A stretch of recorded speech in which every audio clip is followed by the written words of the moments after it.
Jika orang mokel atau berbuka karena mengkhawatirkan orang lain, maka kewajiban baginya adalah qadha atau nyaur hutang puasa, dan wajib baginya membayar fidyah. Itu kalau yang dikhawatirkan hanya orang lain saja. Berbeda kalau dia mengkhawatirkannya itu akan dirinya sendiri, atau khawatir akan dirinya sendiri disertai khawatir akan orang lain, maka baginya hanya wajib qadha, tidak membayar fidyah. Ini bagian pertama. Kemudian kedua, dampak dia berbuka yang wajib qadha dan wajib bayar fidyah adalah bagi orang yang mengakhirkan qadha Ramadan. Mengakhirkan qadha Ramadan, menyaur hutang puasa Ramadan, sementara baginya ada kemampuan untuk mengqadha Ramadan yang menjadi tanggungannya. Dia orang yang mukim, dia orang yang sehat, bukan orang yang sakit. Mengqadha Ramadan, mengakhirkan dalam mengqadha Ramadan sampai datang bulan Ramadan berikutnya. Artinya dia masih mempunyai tanggungan qadha Ramadan. Datanglah bulan Ramadan berikutnya, masih belum di sahur, masih belum di qadha puasanya. Sebagaimana hadis man adraka Ramadana fa aftara lima rodin thumma soha walam yakdihi hatta adrakahu Ramadanu akhar somal ladhi adrakahu thumma yakdi ma alaihi thumma yut'imu an kulli yaumin miskinan. Kalau ada seseorang yang menjalankan puasa Ramadan, di tengah menjalankan puasa dia mokel karena sebab sakit. Sebab sakit di depan boleh orang sebab sakit berbuka puasa atau mokel. Nah, setelah sakitnya sembuh, dia tidak segera untuk qadha puasa Ramadan, sehingga datanglah bulan Ramadan berikutnya. Nah, ketika datang bulan Ramadan berikutnya dia belum juga mengqadha puasanya, puasa Ramadannya, maka baginya setelah Ramadan berikutnya terselesaikan wajib qadha plus membayar fidyah. Orang yang berbuka atau mokel punya tanggungan qadha Ramadan, jelas wajib disahur. Punya hutang Ramadan wajib disahur, wajib dikadani, dan membayar fidyah. Pada dua bagian tersebut, pertama orang yang mengkhawatirkan orang lain, bukan mengkhawatirkan diri sendiri. Kedua, orang yang mengakhirkan qadha Ramadan, baginya wajib membayar fidyah untuk satu harinya. Untuk satu harinya adalah 1 mud. Punya hutang puasa 1 hari, maka untuk membayar fidyahnya diganti 1 mud. Nah, 1 mud ini ditasarufkan kemana? 1 mud ini ditasarufkan kepada orang fakir miskin. Kalau di dalam hadis itu penyebutan beliau adalah an kulli yaumin miskinan. Untuk tiap 1 harinya 1 mud diberikan pada orang miskin. Nah, disebut dalam hadis hanya orang miskin, Bukan berarti yang diberi hanya orang miskin, tapi fakir pun juga bisa. Justru fakir ini menurut pemahaman sebagian ulama, ini kelas ekonominya antara orang fakir dengan orang miskin ini lebih rendah orang fakir daripada orang miskin.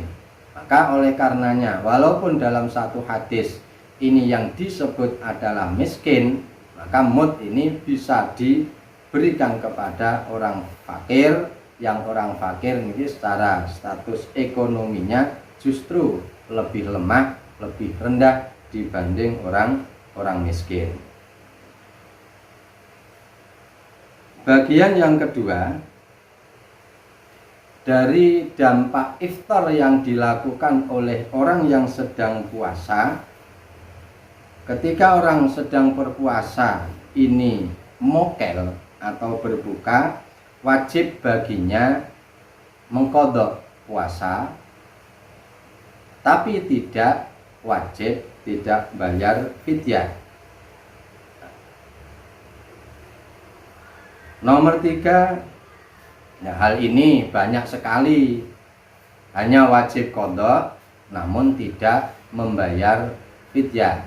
Ini banyak sekali dilakukan oleh umumnya orang yang mokel dalam puasanya.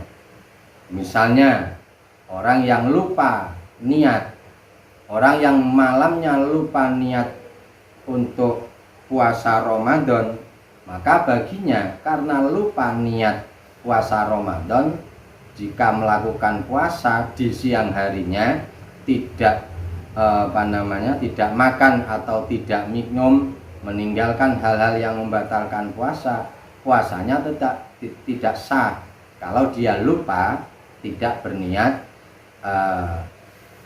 puasa Ramadan. Oleh karenanya, maka pada materi sebelumnya sudah kami sampaikan untuk menghindari, untuk berjaga-jaga supaya di suatu hari kita lupa dalam berniat puasa Ramadan, di awal Ramadan ini kita mempunyai satu niat bahwa kita niat di seluruh bulan Ramadan kita niat melakukan puasa Ramadan yang adalah taklid, mengikuti pada Imam Malik. Karena kalau tidak ada niatan taklid, tidak ada niatan mengikuti Imam Malik, maka itu niat yang bersifatnya dolanan, itu main-main. Lah ibadah kok dengan ibadah digunakan untuk main-main, ini haram hukumnya. Nah, seperti orang yang lupa di dalam berniat, maka baginya tidak sah puasanya.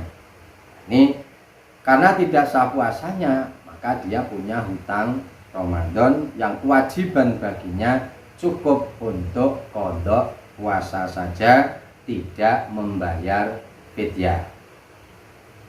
Kemudian bagian yang ketiga dari dampak iftar yang dilakukan oleh orang yang sedang puasa, bagian yang ketiga adalah kebalikan bagian kedua.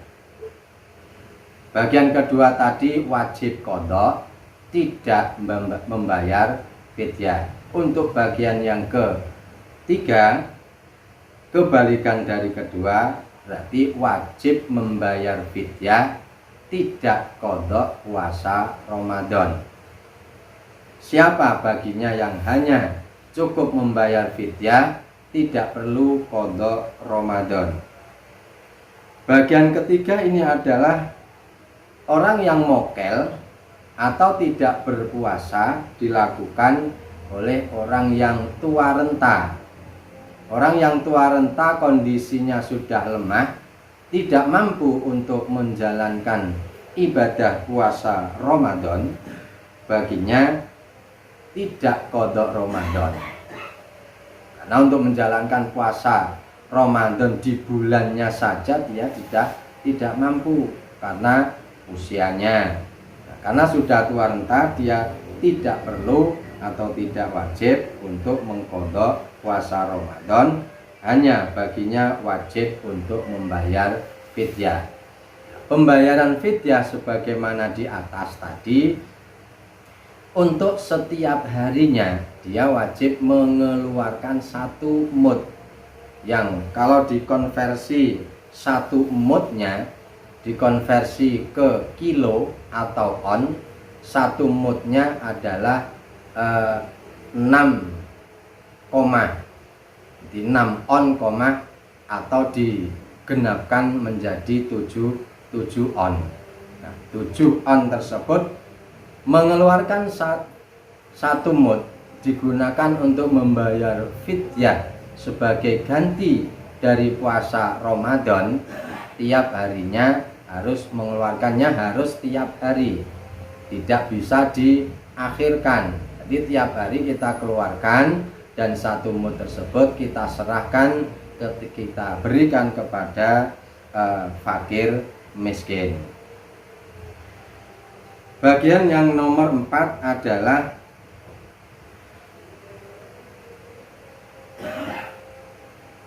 tidak wajib qadha, juga tidak wajib membayar fidyah. Tidak wajib qadha puasa Ramadan, tidak pula wajib membayar fidyah. Siapa orang yang golongan semacam itu? Mereka adalah orang gila. Bagi orang gila, karena dia niki tidak mukallaf, maka dia tidak wajib berpuasa. Ketika tidak berpuasa, maka baginya juga tidak mengqadha, tidak pula membayar fidyah. Ini dampak dari atau sebab akibat dari orang yang puasa berbuka atau orang yang berpuasa mokel di bulan Ramadan. Ada 4 bagian tersebut.